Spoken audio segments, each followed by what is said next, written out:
বাচ্চার স্কুল ছুটিতে প্রায় 10 দিনের মতো আমরা ঘোরাঘুরি করে অবশেষে আমাদের গন্তব্যস্থলে চলে আসলাম। হ্যালো এভরিওয়ান, সবাই কেমন আছেন? তো বাসায় এসে দেখি একদম একাকার অবস্থা, এলোমেলো।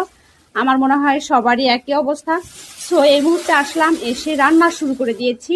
চটজলদি রান্না করব, যেরকম আমরা ছোটবেলায় চড়ুই ভাতি রান্না করতাম ঠিক সেইভাবেই আমি রান্না করছি। দেখেন, একদম অগোছালো মেঝেতে বসেই রান্না করছি। কিছুই করার নাই, সবকিছু গুছাবো ইনশাল্লাহ ধীরে ধীরে।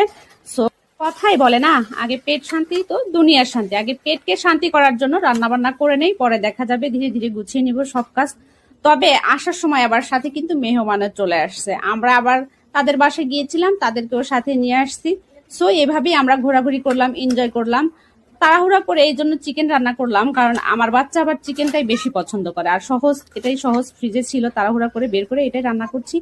আমার রান্না করছি আর বারবার শুধু ছোটবেলার কথা মনে পড়ছে, যে এইভাবে অনেক সময় ছোটবেলায় রান্না করতাম একা একা বা 10 জন মিলে। এরকম দেখেন, সবাই মিলে গল্প করছি আর রান্না করছি। আর রান্নার মাঝে দেখেন আমার রান্নাটা প্রায় হয়ে আসছে।